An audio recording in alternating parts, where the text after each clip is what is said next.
Hey, you're on.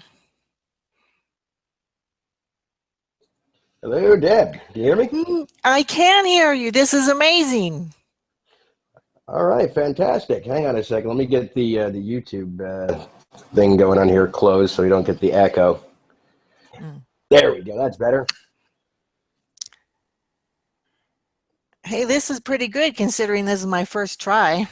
Yeah, not too bad, man. Google is a wonderful thing. It certainly is. How did your day go today? Smug is my answer to that question. It's the Oh, theme I of the forgot to. the theme of the week has been the smug phase. Yes, indeed. Do you have your monster drink set and ready to go? Let's see, I got an yeah. I don't know if you saw the. I got my Monster. I got my Amp. I got my Red Bull. I switched from drinking Red Bull to Monster, and all of a sudden, Monster stock's up like 200%. I said, it's official. I drink that much caffeine. One guy can move the market. One guy. Oh, that's another great hashtag. One guy can move the markets. Like, yeah, it's like, who moved the energy drink stock 200%? This guy. That would be This you. guy. All right. Well, we've got already a bunch of people in the chat room, so that's good too. I guess people actually do listen to Twitter. What can I say? Evolution Consulting is a huge draw, man. Oh, yeah. Well, let's talk about that. You know, it has been amazingly accurate what has happened. I mean, even just within the last 48 hours. Do you want to open up by giving us a 101 on what makes Evo 4.0 so gosh darn accurate? Even I'm starting to wonder at this point, quite Mm-hmm. honestly. I mean, the reality of the situation is, I mean, 2 or 3 weeks prior to the election. Now, we called the Trump win 8 months ago. Okay. And we said it had very little to do with democracy and everything to do with social engineering and social architecture. I guess we'll talk a little bit about that later. But the linguistics and the patterns that we've seen leading up to this election, I've never seen something so clear before, which is why, I pretty much risked the reputation. There was really no risk involved with the whole system 8 months ago going, yep, Trump's going to win. So how do you like that? And then kind of gave the details surrounding it. I mean, I usually include you on a lot of the tweets. And Mm-hmm. what I thought was really interesting is we watched the whole forecast play out in 12 hours. Yeah. I mean, just down to the market reaction. I mean, the Dow was down 900 points, and you had gold up $50, and then yesterday and today you got the Trump protests. And I'm just sitting back going like, this is my own system, and it's starting to really scare the hell out of me. It's that accurate. It really is.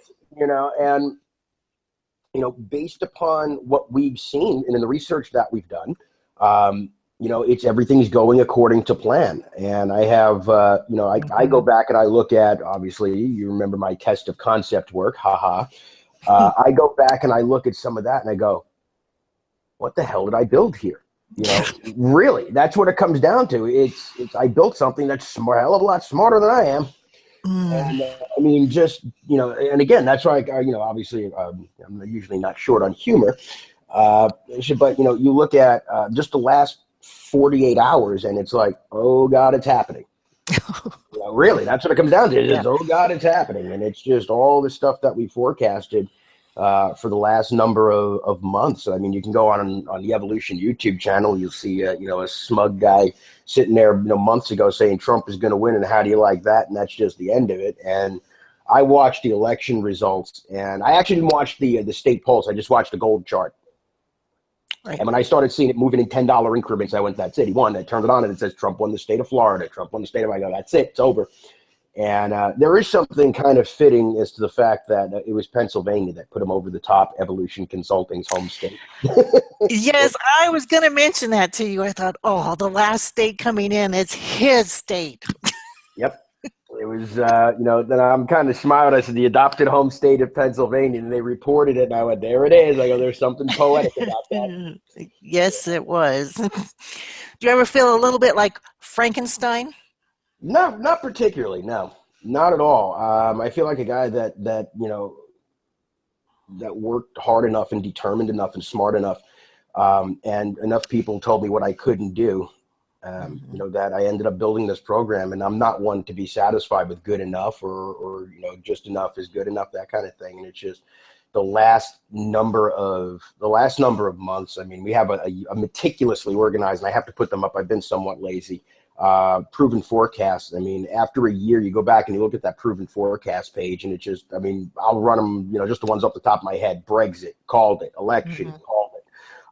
No rate hikes all this year from the Fed, called it. I mean, just, you know, some of the equities that we picked, Taser and, you know, U.S. Concrete, we picked as a play in advance of Trump winning, saying that's, you know, the plant down in Irvine is the only one that's big enough to USCR plant to help build his wall. And all of a sudden I'm looking at a chart right now and it's, you know, 10%, 10%. It's just the list of proven forecasts of it's just been so long. It's like, what the hell did I build here? I know. Well, yeah, and what I was noticing even this morning and yesterday, the number of tweets coming out that were not just reflecting what you had predicted, but using the exact same language, the same words in their announcements. It's become that accurate. I mean, and that's the stuff that I look at. Yeah. So you got to be kidding me, right? And like I said, I mean, I was fairly reserved election night. I mean, I didn't even have a bottle of gin with me, just out of precaution. I was like, you know, step away from the Twitter for a little bit, right? But I just kind of sat there with my 20-ounce Red Bull and watched the whole thing unfold, and I was just. It was just awe-inspiring, you know, for me as a program, and obviously on behalf of the rest of the dev team. I made a few phone calls to the development team. I was like, guys, you know, I had to put this any other way. It's like, whatever it is that we're doing, we are doing it right. Right. A little bit that you know, we called it the way we did, and they were just like, my God, Nick, like you know, it comes down as much to, you know, credit where it's due. It comes down to the translation of the data. But yeah, when you start seeing, you know, the exact linguistics being used, I mean, word for word. Yes. That's when even I have to step back and go, oh, that's freaky. Yeah. Yes, it was. Well, it's a powerful tool. And, of course, that means that you must feel but you feel some accountability, or not like, I don't want to say accountability, but you're humbled in the face of this power. It is, you know, for me to see what I built work as well as it has consistently. I mean, guys, it's one thing to, you know, kind of turn around and go, you know, you get one right, and it's like, oh, look what we built. You know, that doesn't make a forecasting system. But when I go back now and I look at all the proven forecasts just in 1 year, it's all, I don't know how to put it any other way. It's unhumbling. It's just awe-inspiring of, you know, just how really terrifyingly accurate the programs become. And, you know, I like to think we have a fairly unique delivery style and way of sharing the information, of course. I mean, you know, just because the research information or the information we research is serious doesn't mean we have to be all the time. You know, but it is very wild for me to see it as consistently accurate and as you said it yourself, which is just, you know, when you start seeing almost exact sentences forecast from 8 months ago, you're like, wow. Oh. And this is, and I'll be very forward. I mean, you know, obviously when I first started doing this publicly, I had no idea if it was going to work, you know, and it is what it is. And it was just like, you know, I didn't know. I had no idea if it was going to work or not. And so moving forward now, the way we're cataloging all the proven correct forecasts, I was very forward in saying that this wasn't built to do this kind of stuff, you know, the information sharing and everything. So this is just a bit of another test of concept phase for us. So really now this is proof of concept. You know, anybody with half a brain that's going to look at that record, they're going to go, whatever they're doing it right. And that includes me, where I'm just like, you know, wow. But yeah, it's been wild. And I would guess that it explains how it is that you have new clients where you will be kind of hidden away from us on Twitter for a while, after a while. I will be, yeah, it's, you know, and again, like I said, the secret to being an overnight success is psychotic mechanical determination. There's my answer to that. You know, it's, you know, we put the effort in. That's what it comes down to. We put the effort in. I mean, I don't know how many gallons of Red Bull or, you know, how many tanker trucks full of Red Bull or, you know, how many cartons of cigarettes, but we put the effort in, we built it, we refined it, and then we refined it some more, and then just enough wasn't good enough, so we refined it again and again and again. And I mean, if I had my way about it, I would just perpetually refine the program and never really put it out for applicable use. But it's the Stephen Jobs complex of where you get to a certain point where it's like, we're going to turn this thing loose, and then we're going to refine it on the fly. We're going to, obviously let it adapt to, whatever environment that it's going to be used in, be that finance or, I mean, that's one of the cool things about the program. It's just so easily adaptable. It's so ridiculously flexible, that you can apply it to so many different things. And the people have asked me, to go, what'd you build the program for? It's like, well, but you tell me. You tell me a business where having advanced in knowledge of near guaranteed outcomes is an advantage, and I'll show you a business that'll probably be applicable to. So, and it's certainly not arrogance. I mean, I have a unique delivery style. I have, some people say it's like an over the top of the head with a baseball bat delivery style, and it's just, I'm going to tell you the way it is. And part of me, the part of what I'm doing is, if you walk up to somebody on the street and you say, I built a program that's 90% accurate, they're going to go, you're out of your mind. But when you do that and you have a laundry list of proven forecasts that have been third-party time stamped, all of a sudden it's like, okay. And you have to put that time in if you're going to build a program like that and, prove the point, so to speak. And, from beyond that, it was just a matter of, if I have to do this kind of proof of concept, test of concept, I'm going to have fun. Yeah. Because admitted, I have a dark sense of humor, and I believe I really enjoy this stuff. And if you can imagine, people in my past have told me I was boring. Yikes. Oh, God. What a thing. Boring in that multiple chain reaction atomic explosion kind of way. Like, what do we mean by boring? Yeah. I've heard people describe you many ways, but I've never heard the word boring in that. Yeah. I told people, listen, you're into this whole political stuff, geopolitics. That's just so boring. And I went, is it? Really? Is it? Yeah, if you've been watching mainstream media, yes, that was their intention, to dull you, dumb you down. Oh, it's at this point, people ask me why I don't watch any entertainment television. I've got 2 programs that I watch, and I go, let me ask you this question. I said, is there anything going on right now, entertainment-wise, that's more entertaining than reality? When the news becomes more entertaining than entertainment, because it is stuff that's really happening, why would I want to watch? I mean, I watched The Walking Dead, and I watched the old Top Gear, and Grand Tour is going to be out on Amazon. That's the extent of my entertainment. Beyond that, it's like you turn on the news and go, oh, that's reality. That's what makes it more entertaining. When Putin won, that was Freudian a Freudian slip. When Trump won, one of my first thoughts was, how much money would I pay to get a ticket to the first meeting between these 2 guys as they sit across the table in their first negotiation? My buddy and me. That's all I can think of. That's going to be a mutual adoration society. That's going to be, and I talked to the esteemed assistant about that. She's like, who's doing backflips right now somewhere in the Kremlin? Who's Putin? I go, yep. It almost makes you wonder who's responsible for this election.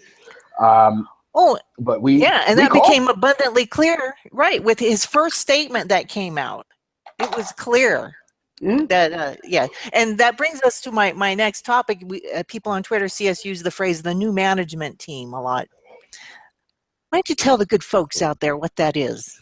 Of what I'm willing to comment on that, and I don't share, a lot of the deep level stuff. If you guys are really interested in that. I've spoken with the dev team, and we're going to keep doing Wirehouse at least until January 1st. That's where we're going to share that really deep level social engineering stuff.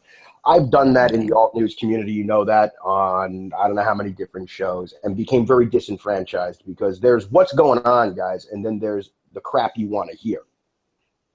Okay? The crap you want to hear, there is plenty of sources for that. I'm not one of them. All right? So the point of the story with the new management team, what I am willing to say is that it is a product of something called speed of information. Okay, and I mentioned at the very beginning of this, we saw basically an entire evolution forecast reaction to the election play out in 12 hours. All right. Before I talk about the new management team, I want to talk about something called what I now have affectionately dubbed the Super Bowl effect. Okay. Oh. And the Super Bowl effect is a byproduct of something called speed of information, which is ostensibly the greatest variable that the human race has experienced in the last several hundred years. I mean, it's up there with the telephone and the transcontinental railroad. But I mean, in terms of an omnipresent variable, okay? The speed of information and the speed to which people can react to information and the amount of people that have access to that information in which to react to over the last 20 years has increased by multiples, okay? So we see what happened on election night, which was the market was down. Just keep this in mind for a second. Gold ran with $80 total range in one day. The market ran almost 1,000 points up, down, just range, okay, on the Dow side. And that happened in less than 12 hours, okay? So what I call now the Super Bowl effect is that the speed of information has just reached such a pace and reached such a crescendo and reached such a speed that it's almost like events now happen in fast forward. And the reason I call it the Super Bowl effect is it's like reality hasn't set in yet. You know, spoiler alert, you guys just elected Donald Trump. That wasn't like election night isn't like the Super Bowl where there's like a win and then there's a parade and then it's all over. You know, it's like reality just hadn't set in yet that it's like, that's your, you know, that's the president for the next 4 years. So you saw this wild market swing, this wild market reaction as the result of the speed of information and as the result of, you know, people's ability to react. I mean, at one point, I actually made a phone call. I had a call with a friend of mine. I go, are those NASDAQ futures really halted in trading? He's like, have a nice night, dude. I was like, all right. You know, but the speed of information and the speed of the reaction, okay? And now it's like, we now return you to your regularly scheduled program already in progress. It's like, not quite. You know, you just elected Donald Trump as your president. You know, that really did just happen. And that's not like, you know, the Cubs won the World Series and, hey, okay, everybody go back to work. You know, that is a major shift in terms of what's going on and, you know, geopolitically on a global level, which brings us to the new management team.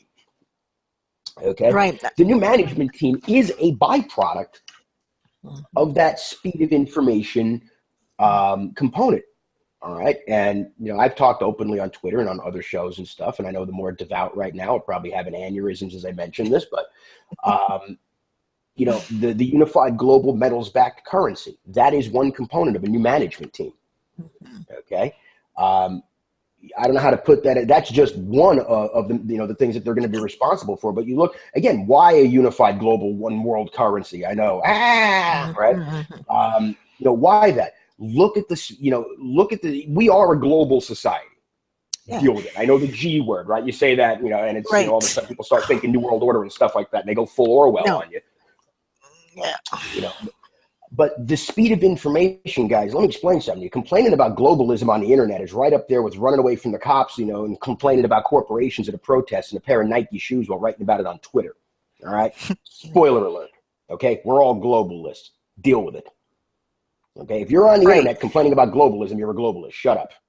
That's what I have to say about that. I'm glad you brought that up because I see that people misuse the word globalist and they assume that since Putin is, you know, against you know, this establishment or, you know, that he's anti-globalism. And that's not true at all. He is very much a globalist because he wants to do business with the globe. Yes. Spoiler alert. Every economy is now so interconnected with the other that there is only one economy, the global economy. And that's why, I mean, I laugh, and I mean, I'm not going to mention them by name, but there are those out there that go, oh, those globalists, oh, those globalists. It's like, dude, you're on the internet complaining about globalism. You can just shut your pie up. All right. You know, that's just, like I said, I equate that to running away. You know, you got the college kids out there that are running away from the cops going, yeah, down with corporations. It's like, yeah, dude, on your Nokia phone and with your Nike sneakers. It's like, give me a break. All right. Your services are no longer needed. For people listening, the more accurate words to use is to realize we have just gone from being a unipolar world to a multipolar world. Sure. Absolutely. No, 100%. I mean, I have my sarcastic and dark delivery style, but, you know, the reality of the situation is we are moving to a global economy and technology is the number one catalyst for that. All right. And in the interest of, you know, and you can see it in nature and you can see it in a lot of other systems, there is a phrase out there that's often associated with the so-called New World Order, right? It says out of chaos comes order. Well, guess what? That's how it works in the nonlinear sense. In nature, in all systems, okay? Chaos in the, which again is, you know, I know people use that word with a negative connotation. Oh, it's chaos. Well, you know, you look in nature, look in nonlinear systems, look in any even space, as vague a term as that might be, but even the cosmos, you look, and that is how it works. It's the only force that is singular in nature, in that it optimizes systems for the sake of the longevity and the sustainability and the survivability of the system. So the force is it's singular in nature. But in terms of global economics, well, guess what? We have a world now where trade can be enacted in push of a button. I often joke around and I say, 20 years ago, you couldn't open up your phone, pop open your Scottrade account and make a trade in 5 seconds on information. So that's a dramatic variable increase. That's speed of information increasing. So as a result of that, why not a global one world currency? Why not a unified system of economics? The world is not physically, but metaphorically becoming a smaller place. All right. And you can even look to say, well, how long are you going to get away with using money to enact, or the value thereof to enact trade policy? Take that out of the equation. You can have your trade policy, but money is money, gold and silver. Isn't that nice? And then you have whatever trade policy you want. And that is a leveling of the playing field in the interest of the advancement of the species and society. And that's where, when I speak from that social architecture and that social engineering perspective, that's why I reference the new management team, because there is apparently a group out there that's figured that out. And then, and anybody that's got anything to say about it is going to regret it. I have a funny suspicion, because it's full steam ahead. Right. Okay, speaking of full steam ahead, what would you like to talk about next with respect to financial predictions? I don't want to say prediction necessarily, but what should we be looking for, or what can we get into or prepare for? Well, what I'm looking at now is, I look at gold down now, back around the 1250 some odd range. I don't have it in front of me. I'm looking at JNUG. Both NUGT and JNUG took about a 20% haircut today, which is nasty, but it goes back to short attention span theaters. Like, you just elected a president, that in one day, and I just said this to one of our customers. I go, we elected a president that in one day can move gold $1,000. Fact. Did you forget that? Or did you forget the fact that Brazil, Russia, China, India, South Africa? Did you forget the fact that they're still stockpiling gold at record rates? What do you suppose they're doing that for? Is it because they're bored? And I watch this, and because every once in a while I have somebody ask me, and I'm very thankful. The Evolution customers, guys, they're absolutely awesome, and they understand exactly what's going on. But in terms of, like, I look today and they're like, aren't you a little concerned about, like, gold down 20%? It's like, no. And Trump, as far as I can tell, and again, when speaking of, one thing I do want to mention before I mention financial predictions, which I thought was quite comical, is when Putin could be behind Trump's campaign thing. Yeah. I almost fell out of my chair laughing. You were the first person, believe it or not. It was like, at Bankster Slayer, and a nice big told you so hashtag, because we called that one in advance too. But Trump to me represents that new management team in the United States. Okay. Right. And now that he has been installed as president, that's why we called it. He said, you put that much money behind somebody to be successful, they damn well better be successful.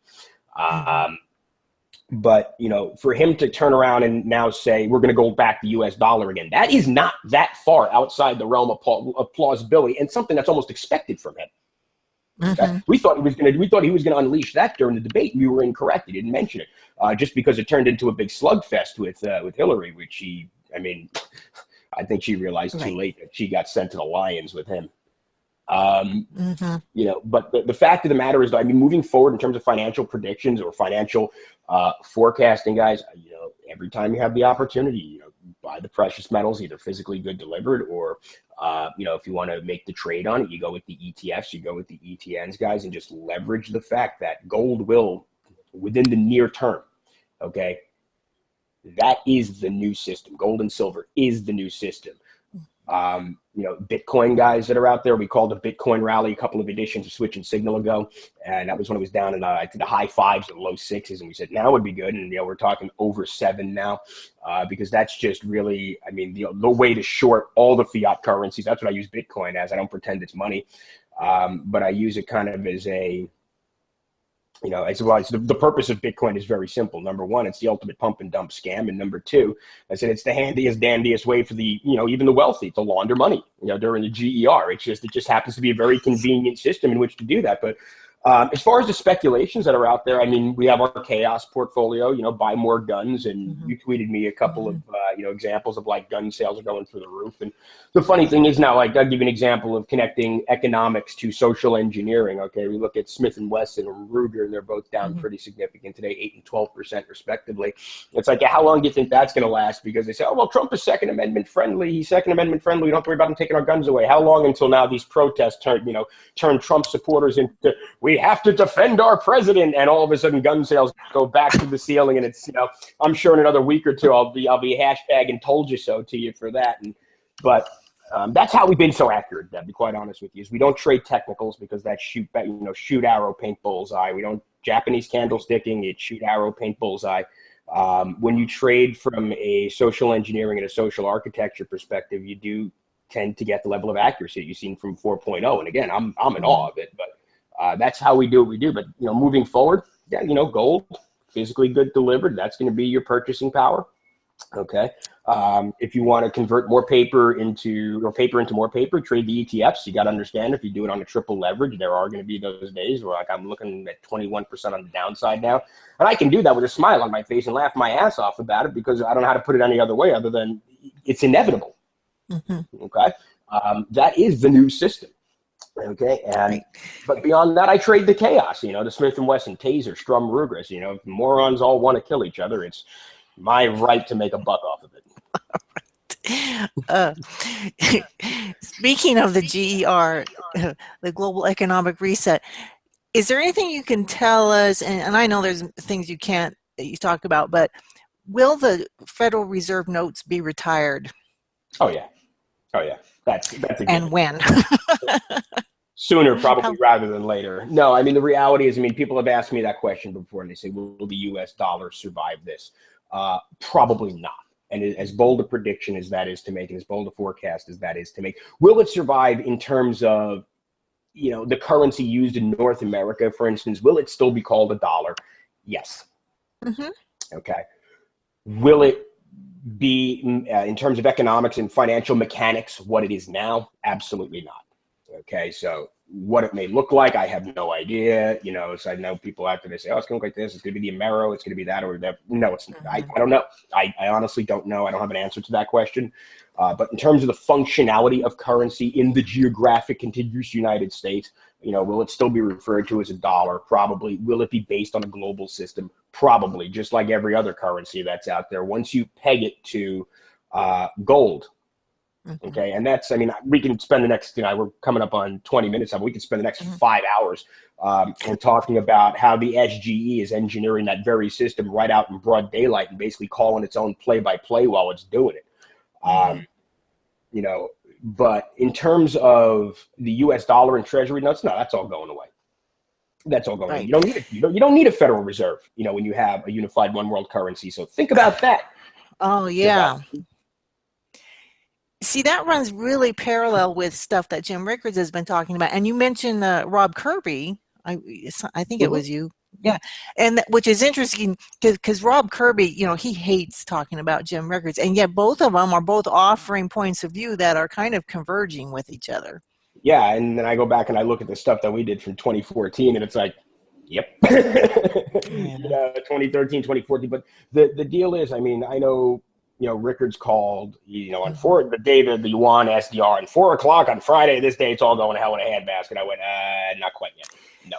And that isn't exactly what he said. What he meant was, on that day when China was admitted into the basket, that was an earth-changing moment, whether anyone noticed it or not. It was. Oh, for sure. Absolutely. And credit where it's due. V, all right, used the phrase, he's the first guy I ever heard use the phrase Trojan Yuan. Oh, yeah. Okay. And what makes me laugh and how obvious it is, which is why I said sometimes what's really going on, it just happens to hide right out in broad daylight. So let's say I'm the Chinese, right? Now I theoretically have enough gold to either partially or completely metals back my float of Chinese yuan. If I do that, what happens to the other 5 currencies in that SDR basket? They become rolling papers is what they become.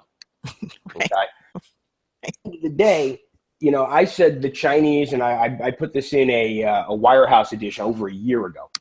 I said the Chinese have three options: go big, go bigger, or go huge. And in the true spirit of Donald Trump in this election day, I think they're choosing to go huge, okay, which is through the AIIB. All right, right. You don't have to be an economist to figure this out. Through the AIIB, what they're going to do is they're going to turn around and back all, whatever partner nations, founder nations that they have. They go, all right, guys, that's all your currencies there. We're going to peg that to the yuan. And the status of the Chinese yuan and the SDR. Okay, metals backing it does, but they'll peg all those currencies to the Chinese yuan in some form or another. And I'm not talking about just BRICS. Obviously, the partner nations, including Japan, called it. And then they can turn around and metals back the yuan. Because at that point, if they lose their world reserve status currency, it's an SDR node or whatever, who cares? One currency is metals backed. And ostensibly, all the partner nations by default will be metals backed, and the other five are not. So there's that. And that's really what it comes down to.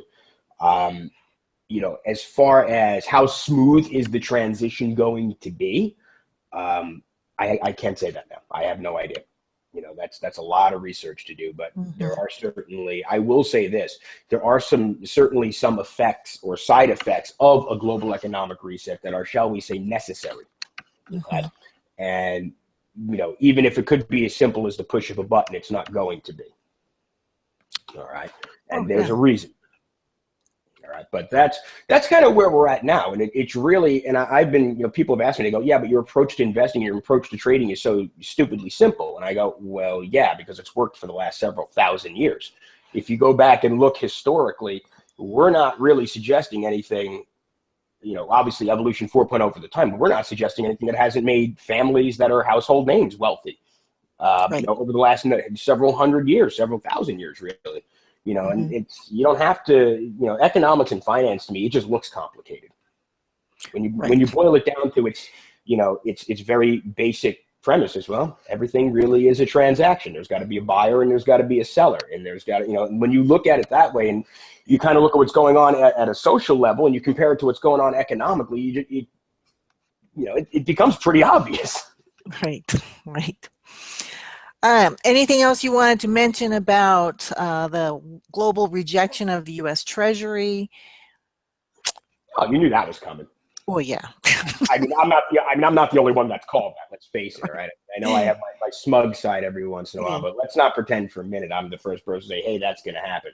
Once again, credit where it's due. All the guys in Rogue Money, and obviously, beyond them as well. But of course, it's being done on purpose. Okay. Right. And as I said, this election was just a glaring example of before you're going to engineer a new system, you have to get rid of the old one. Okay. Right. And what Trump did, just as an example, talk about treasuries, what Trump did is notice throughout the Republican primary process, he didn't win. I'm going to use a gamer term here because I'm a big video game nerd, and I freely admit that. He team killed. Okay? He team killed. What he did to Jeb is end his career. Rubio is end his career. He doesn't realize it yet. But he came out, and he's the kind of psychopath that other psychopaths want to be when they grow up. And that's the kind of guy I can get behind. All right. All right. He came out and he just destroyed his own political. It was just scorched earth is the term. He didn't beat them. He destroyed them. All right. And then he got to the Democrats and he just destroyed them. In his wake, he had, and I'm going to use one of the EA's lines on this one. He had more fun than a tornado in a trailer park. Right. That's what he did. He left behind him a swath of destruction, perception-based destruction. I mean, he went after, and what he did was brilliant. He used himself as bait. He put himself out there and he let all the systems expose them. And as he did, he's making a list. Okay. And, for those of you that don't study history, I use this line on Dr. Janda's show, who I just had a tremendous time with. He's an amazing guy. But I said, it's almost like I've seen some of this happen before, but I couldn't understand it. And it was in black and white and they were speaking German. Okay? Exactly. But the point of the story, though, is he scorched earth the two-party system. And I had Fox News on earlier, and of course, it's fun to have the Evolution 4.0 system and the news on at the same time, because that's always good for entertainment. And what he did was they said, does the GOP need to be repaired? Does the Democrats need to be repaired? I was like, don't bother.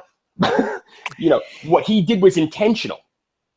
Yeah, what you just made me realize is that the nation just elected an independent party candidate who simply called himself Republican. We said there's an addition. I probably should send it to you. There's an addition to Wirehouse where we said he's got two options. Option one is run as an independent and start his own third party. Okay. As an option two, he runs as a Republican. What he did was really option one. He repurposed the GOP. He commandeered it. Yes. Okay. That was a hijacking, is what that was. He just and the thing that makes me laugh though is the fact that he picked Pence as a VP. And admittedly, we were wrong on that. We had no idea. Yeah. He picked Pence as a VP. I go, is there any better a troll of the right wing than to pick a guy like Pence and go, all right, there's your idiot. Now give me the money. Thank you. We won't be hearing from him for another 4 years. Goodbye, Mike. I called him the first. I said he's the first disposable VP candidate. Yeah. All right. But really, just moving forward, guys, the volatility now, if you're going to enact change from a social architecture or social engineering level, guys, you need chaos. And you look at the blowback and look at the protest last night. And of course, yours truly, I'm sitting there laughing my rear end off going, wow, you guys are just making it easy for me now. And you look at that kind of stuff. You need that chaos, because I got news for you. Both sides of the equation, I call it value meal voting, okay? The left and the right. Spoiler alert, you heard it here first, folks. You're both obsolete. Both of those perceptions and those paradigms and those political parties of the value meal voting, that is not solutions-oriented. That is BS-oriented. That's what you want to hear. What Trump represents, and the reason I like him, even beyond what he's done politically, which is just absolutely vicious, and I've often wondered if there are people in other nations that have had leaders like him rise to power, Germany, that are going, oh, you thought it couldn't happen there? But the point of the story, though, is, the United States is being prepared to be integrated into a global financial order. All right. And I don't say that it's a bad thing, and I don't say that as a negative thing. Right. Yeah. Yeah. Okay. Is there any other topics you wanted to cover? Trying to think of stuff that we've even talked about, like I said, because you watched my test of concept, or you watched the proof of concept phase. Other stuff that we forecast. Japan pivoting east, Duterte, the guy in the Philippines pivoting east. That was another one I bombed you with a couple of told you so's over. Yes. And it's just, and you asked me a great question. Says, Nick, do you ever get bored being right? I go, no, because that's my job. That is my job to know. So no, I don't get bored doing this, as you might imagine. I have a tremendous amount of fun doing this. But yes, this is probably, I've become very selective, shall we say, about the interviews that I'll do. And you made me smile ear to ear when you said, you had your podcast. I was like, wow, you're like my third Twitter follower from 2014. I was like, this is gonna be cool, man. But beyond that, I'm very selective in the interviews that I do. Yeah. Okay. And there's a reason for that. And that is, having done my 100 and some hours in alt news and such, there is definitely a small portion of this planet and society, and I say this purely from a research perspective, that is going to either be able to or have the desire to adapt to the new system and look at it exactly like what it is, which is, this is exactly what's been needed. The other 90%, and I'm speaking in generalities and vacuities here for a reason, the other 90%, I have given up. Okay, there is just no point. And again, I built this system for top level corporate use. The dev team put their everything that they had into designing the system, and that's ultimately where we're going. But in terms of the public information sharing, can I promo, before I forget to do this? I'm going to promo my own stuff. Yes. As you know, that's a signature of mine, by the way, forgetting to do that. It's if you guys are interested in any of the research, we have a couple of different things we offer. We have the Grant Street notes, which is there's no subscription required. Those are standalone. You can pre-order the 2017 ones now. I advise you do that. The 2016 metals guide just proved to be freak show accurate. We have a Wirehouse, which is our deep level research stuff. We have some of the podcasts. They're not up yet, but they'll be up for 2017. And Switch and Signal, which is $25 a month, is our active trading journal. Proven fairly accurate. And I'm looking, it's kind of hard for me to say that today, looking at a 20% womping on JNUG, but it's been, statistically, it's been fairly accurate. But so evolutionconsulting.world, I just thought it'd be cool to use .world because I get to sound like Jeremy Clarkson every time I say the domain name, in the world. Yes, do check it out. Follow us on Twitter at @evo_consultants. Please do. Because we're still going to share some of the information publicly, but because of corporate agreements and NDAs that I've signed and stuff like that now, not so much. Right. All right. My final question, do you have any idea what will become now of the Clintons and George Soros?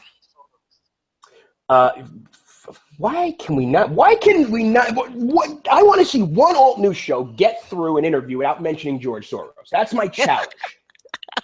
Okay? That is my challenge. First of all, did you forget what team he played for? How he made his fortune. I'm not going to get into that here, but for those of you that are feeling particularly motivated, go research how that man made his fortune before you lump him in with certain groups, shall we say. All right. First of all, what becomes of George Soros? He sits back and he makes more money. That's what becomes of him. All right. As for the Clintons, that's a group I wouldn't want to be. Yeah. That's a group I wouldn't want to be because I don't think they know what they played with. And I think she realized a little too late that she was set up like a punching bag for him. They needed somebody that represented, they needed somebody that could get him elected.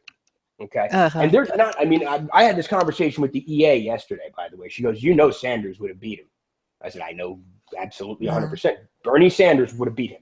It would have been close. It would have been recount territory. But Bernie Sanders would have beat him. Okay, and I said she had the one opportunity to save her rear end, and it was at the DNC primary. The one thing that she could have done was one of two things: handed him the nomination, which she never would have done, or made him the Veep nomination. Now, that ticket would have won. But she did. That was the point of no return for her in a bad way. What's going to become of her is, I think, an example of what the new management team is about. I can't help it. I don't like to use entertainment analogies, but if you guys watch The Walking Dead, I can only think of Eeny, Meeny, Miny, Mo with Negan in the bat with the barbed wire. Okay? If you're going to assert yourself, you're going to splatter some brains out all over the place as, okay, we got any other heroes around here? All right? And that's really what I think is coming, is that it's not – people often talk about the New World Order, and they associate, obviously, the name Soros with the New World Order. What's happening now, guys, and talk about the new management team, is the newer world order. Okay? And it's going to make the original, I guess, if you want to call it the much talked about in alt news, it's going to make them seem compassionate. Right. Okay? So, but what becomes of the Clintons? I have a funny suspicion that they're the chosen, that's the, the whipping people, if you will, of what's coming. All right, this is how we're going to do it. That's what happens if you get in the way of it. So I would not particularly want to be them. Right. Okay. Guys like Soros, though, and guys like Carl Icahn and Warren Buffett, you know what they do? They do what they always do. They make money off of this because they're smart enough to remain 3 steps removed from it. Right. Okay. And to me, I'll just add this here real quick to me, because I know there's one of our customers that are listening now that ask me daily about this stuff. All right. Soros just controls the idiots on the other side. That's what he does. Your MoveOn.org and your yellow signs with the black print and all, it's another Soros funded. His job is to get as many idiots in harm's way as humanly possible. Okay. And why don't you take a look at what the Trump movement did? You got vehement right wingers and you got your left wingers, and at the end of the day, there it is. Okay. I don't know how to put that any other way. And now, hey, maybe now you know why I wasn't the most popular guy in alt news. Aw. All right. Well, this has been fun, and it's gone by very fast. We did a 40-minute show, and I thank you for your time, Nick. Is there anything else you want to say? Thank you for having me on. No, absolutely well, this not. Was great. Other than a very sincere thank you for having me on. It's cool. Like I said, you were like Twitter follower number 3, and it's again, seriously, thank you for having me on, and hopefully, some of the stuff I shared here, when you listen to the other Yeah. Voices and alt news, whatever the case may be. Just, there's a guy that chain smokes and wears questionable fashion out there somewhere. That's been proven right enough time. Just, That's the keep other in mind thing. some of the stuff I said. Bring back the Hawaiian shirts. Bring back the whole. I've seen an article. I'll have you know. Leave this on a humorous note. I've seen an article, by the way, and the EA wanted to kind of facepalm. I said, the thing is, I'm so ahead of my time. I'm already in fashion for the next fashion cycle. And I saw a Wall Street Journal article reporting that Hawaiian shirts are back in fashion. I said, see, we trend set as much as we trend forecast. Right. But yes, no, the Hawaiian shirts, they have not gone away. It is kind of chilly in Western PA, but they will be back very soon, probably for a vacation that's upcoming, which is much needed and much earned. So, Yes. Hawaiian shirts, margaritas, gin, and Marlboro Black.